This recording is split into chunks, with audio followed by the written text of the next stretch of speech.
tedduɓe heeɗiɓe bisimilla mon e ley kabaruji ɗi koyɗol jiɗɗal France ƴettude dese wala do naaru lawol tataɓol haaɗiɗo ɗum ko hankigiɗe waɗi toon to Dallas dawlaji tentude Amérique les bleus foolama Espagne waɗi ɓe logguiɗi ɗi e mere e dow ɗiɗaɓal timmode coupe du monde 2026 e fuɗɗode kabaruji ɗi ma en jiya to Maroua koto leydi Cameroun nami en to rewo Cameroun hewɓe fotuno toon gam yeɓude nami en darude ngal ɗo pottital hakkude France et Espagne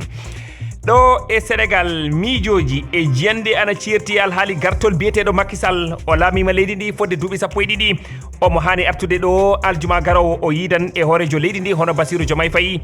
wonɓe e société civile ha e yimɓe politique hewɓe kolli jiyande mabɓe e oɗo alhaali Macky Sall nantini wonde ngu jillu ko jillu diplomatie e alhaali ƴewtugol mandat ko fewti e ardade fedde biyetede ONU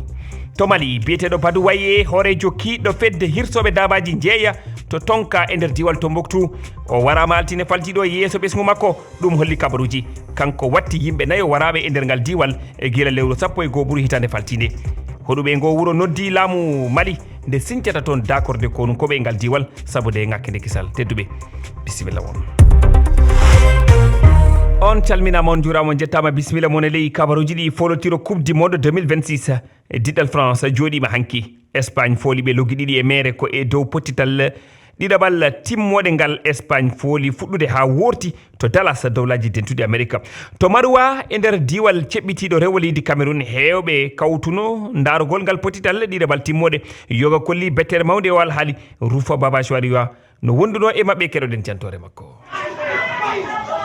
ɗum ha babal darnuki wotoji to fattude dow mayo on derke en yiɗiɗiraɓe fof ko kawri ɓawo toɓo ceɓɓingo gam laarugo fijo ɗiɗaɓal timmode kawgel windere hakkude France Kylian Mbappé e Espagne Lamine Yamal hewɓe ha ɗo laati yiɗiɗiraɓe leydi France gam haala Aurélien Tchouameni Kylian Mbappé e Saliba amma ko reneteno heɓaka Issa Oumarou tokkiɗo leydi France pense ɓuuri Espagne jeune ɓe mari Olise Dembélé Mbappé Doué Barcola fuu ɓe mari Mbappé kam fiji bo ɗo waɗi de son mieux kanko ɗo feere mako ɗo tefa but oɗo souffra daga loggol aranol ngol Espagne be penalty ha silmaji no gas e ɗiɗi hewɓe puɗɗi sankititgo ɗo amma tammude ɗon no tawi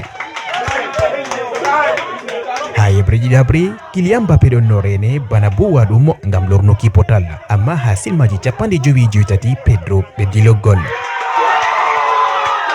loggi ɗiɗi dow mere laati mettuɗum ha yiɗiɗiraɓe leydi France Ousmane yilagal muɗum yimboɗi ka fijo leydi France e Ousmane gal Espagne yi ɓural ngal football kam fiji ɓe giɗi ɓe qualifia amma ɓuuri ɓe sembe wonayi tum patɗum julde mais Espagne ɗo ɗon ɓe méritay ɓe gagna Espagne 2-0 normalement ma ɗum 3-0 mais ɓe annuli but gotel France kam ɓe hota ɓe ha ɓe siwta kamɓe bo leddi Espagne dilli ha fijo timmal amma wala mo mari giɗɗe jalorgal muɗum ngam ɓamtuki kawgel ngel Rufa Baba Chouariya Maroua RFI diɗal timmode gongal ɗiɗaɓal timmode gongal waɗan hande e yamde sappo e jeenayi hakkude Argentine mo Lionel Messi e diɗal Angleterre ngal Henry Kane kala folɗo fottane Espagne e